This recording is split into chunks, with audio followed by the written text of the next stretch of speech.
I never thought one workplace rumor could destroy an entire hospital, until my ICU shift turned into a confession booth and every nurse and doctor on night duty realized we were all lying to our patients, to each other, and to ourselves.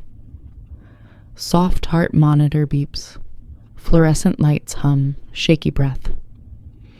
I'm Dr. Elena Cruz, 33, cardiologist. I've kept one rule my whole career: never ever fall for anyone in the hospital. It lasted exactly 3 years, 4 months, and 11 days. Until the night a nurse whispered, "He told me the same thing he told you." And the entire ICU cracked open like a chest in surgery.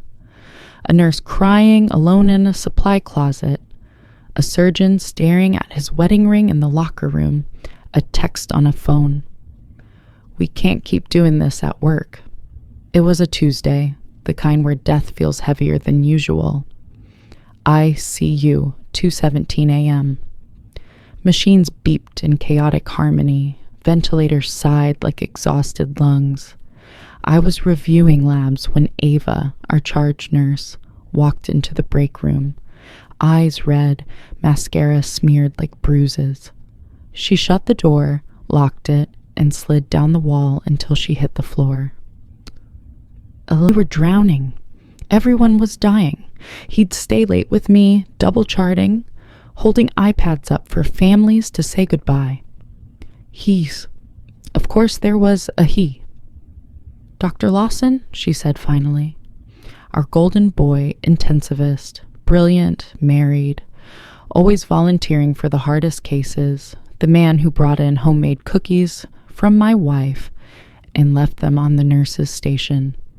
He'd check on me after shifts, ask if I'd eaten. One night, I broke down in the stairwell. He held me and I didn't push him away." Ava laughed once, bitter.